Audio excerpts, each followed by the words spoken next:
Chapter number 4 in physical education. Physical education में हम अपना चैप्टर 4 कंटिन्यू कर रहे थे। चैप्टर 4 में हम पढ़ रहे थे डिसऑर्डर एंड डिसेबिलिटीज़ के बारे में। तो डिसऑर्डर डिसेबिलिटीज़ के बारे में हम पहले डिस्कशन कर चुके हैं कि दोनों क्या होते हैं। इसके बाद हम पढ़ रहे थे type of disorder. Type of disorder में हम 2 टाइप्स ऑफ डिसऑर्डर पढ़ चुके हैं, ADHD एंड SPD। अब हम पढ़ेंगे next disorder, autism spectrum disorder. Autism spectrum disorder क्या होता है, इसे शॉर्ट में ASD भी कहते हैं। आपका डिसऑर्डर से एक क्वेश्चन आता ही आता है फुल एंड फाइनल बोर्ड में, तो इसको आप अच्छे से याद कर लें। ASD क्या होता है, तो देखिए इसके नेम से ही आपको, अगर आप इसको नेम को या इसकी फुल फॉर्म को याद कर लेंगे तो आपको इजीली इसमें कोई ऐसी प्रॉब्लम नहीं होगी याद रखने में। ऑटिज्म स्पेक्ट्रम डिसऑर्डर, इसमें जो चाइल्ड होते हैं दे रिमेन सेल्फ सेंटर्ड, मतलब खुद में ही रहते हैं, वो किसी से बोलना या फिर ज़्यादा सोशल इंटरेक्शन करना पसंद नहीं करते, लोगों से उन्हें कम्युनिकेशन प्रॉब्लम भी रहती है, तो वो क्या करते हैं अपना लोन मतलब अलोन रहना बिल्कुल पसंद करते हैं। वो ज़्यादा किसी के बीच में जाना उठना बैठना पसंद नहीं करते। और उसके बाद है difficulty in communication and social behaviour. अभी जैसे मैंने आपको बताया, ऐसे बच्चों को क्या होता है, डिफिकल्टी इन कम्युनिकेशन, लोगों के साथ बातचीत करने में कम्युनिकेट करने में प्रॉब्लम होता है, एंड सोशल बिहेवियर, इनका जो बिहेवियर है वो मतलब एक कहते हैं कि सामाजिक बिहेवियर या एक तरीके से सबके बीच में घुलना मिलना वो इन लोगों के पास नहीं होता। इसके बाद आता है like to live alone and very sensitive, ये लोग अकेले ही रहना पसंद करते हैं और बहुत ही सेंसिटिव होते हैं।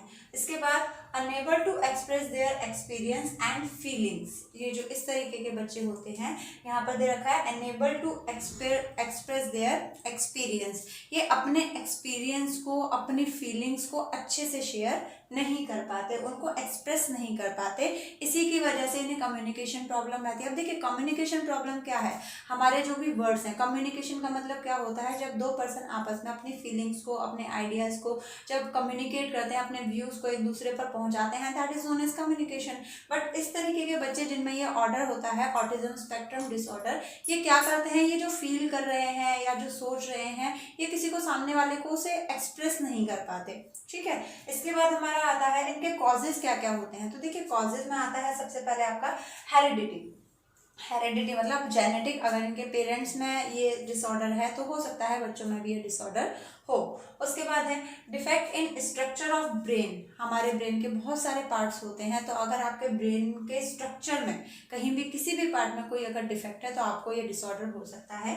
नेक्स्ट वायरस इन्फेक्शन, अगर आपको कोई वायरस इन्फेक्शन हुआ है जो आपके ब्रेन पर रिलेट करता है तो उससे भी ये प्रॉब्लम हो सकती है। एंड ब्रेन इंजरी, अगर सडनली या छोटे में या एडल्टहुड में टीनेजर में अगर उसको ब्रेन इंजरी हुई है तो उससे भी ये डिसऑर्डर हो सकता है।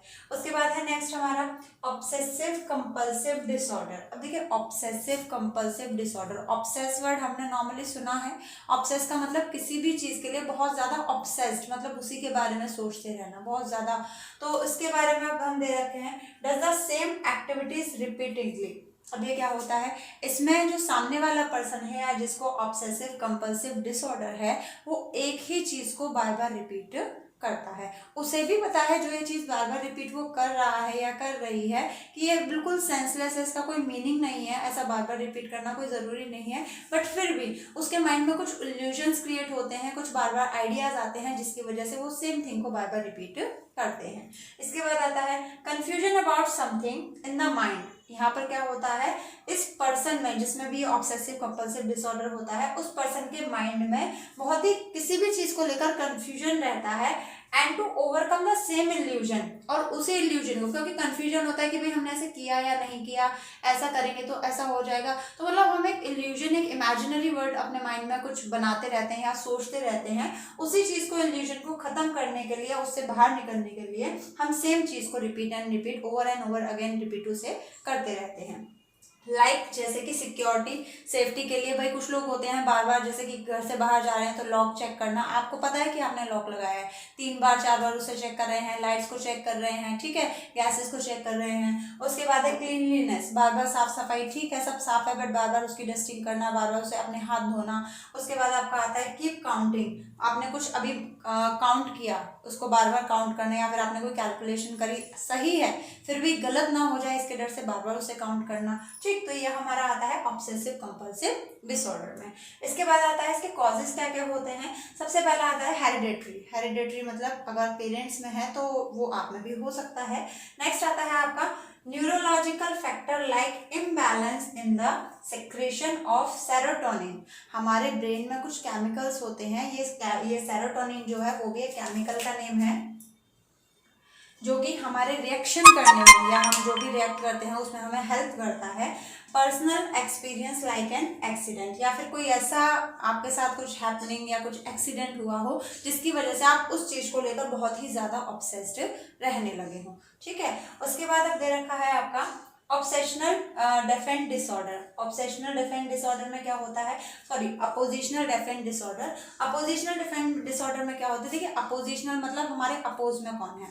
डेफिएंट डिसऑर्डर का मतलब सामने वाले से खुद को प्रोटेक्ट करना, मतलब सामने वाले से खुद को हर तरीके से बचाना या फिर अपनी बात ऊपर रखना, उसे हम कहते हैं अपोजिशनल डेफिएंट डिसऑर्डर। इसमें क्या होता है, it is also named as disruption behavioural. इसमें क्या होता है, डिसरप्शनल बिहेवियर का मतलब हम खुद भी डिस्टर्ब रहते हैं, मतलब जो पर्सन जिसको ये अपोजिशनल डेफिएंट डिसऑर्डर है, ये ऐसे पर्सन खुद भी डिस्टर्ब रहते हैं और ये सामने वाले को भी डिस्टर्ब रखते हैं। इसके बाद बिहेव रिबेलियसली, डिसओबीडियंट एंड क्वारलसम। अब ये क्या है, बिहेव, इन लोगों का बिहेव कैसा होता है, रिबेलियसली। रिबेलियसली का मतलब होता है आपने जो भी कहा उसको रिबेल करना, एक तरीके से उसका विरोध करना, ठीक है।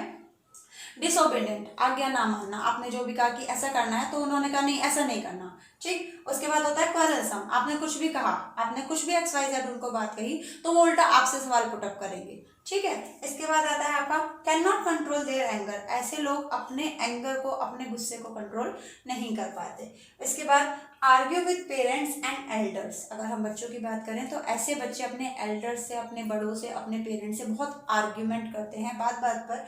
उसके बाद impose their mistake on others. अगर उन्होंने कोई मिस्टेक करी है, कोई गलती करी है तो वो उसका जो भी मतलब ब्लेम है वो औरों के ऊपर डाल देते हैं। इसके बाद इसके कॉजेज क्या क्या आते हैं, जेनेटिक फैक्टर, ठीक है, मतलब अगर पेरेंट्स में है तो बच्चे में भी हो सकता है। एनवायरमेंटल फैक्टर, एनवायरमेंटल फैक्टर क्या होता है, देखिए हमारी फैमिली या जो जिस हम एनवायरमेंट में रह रहे हैं वो हमारी डेवलपमेंट पे, हमारी ग्रोथ पर बहुत इफेक्ट डालता है। कैसे, अगर सपोज कोई भी बच्चा है, उसके घर में अगर बहुत ज़्यादा लड़ाई झगड़े या उसके आसपास बहुत ज़्यादा लड़ाई झगड़े होते हैं, वो ऐसी सराउंडिंग में रहता है जहाँ पर हमेशा लड़ाई झगड़े या कॉन्फ्लिक्ट्स ही होते रहते हैं, तो ऐसे बच्चों पर ऐसे एरिया का बहुत ही इफेक्ट पड़ता है। उसके बाद है फिजिकल फैक्टर। अगर आपके बॉडी में, जैसे कि ब्रेन है, हमारा इंपॉर्टेंट पार्ट ब्रेन होता है, तो ब्रेन में अगर आपका कोई पार्ट डैमेज है या फिर उसका सही से डेवलपमेंट नहीं हो पाया है, उसकी वजह से भी आपको अपोजिशनल डेफिएंट डिसऑर्डर हो सकता है। ओके, तो ये टाइप ऑफ डिसऑर्डर आज हमारे खत्म होते हैं। Thank you.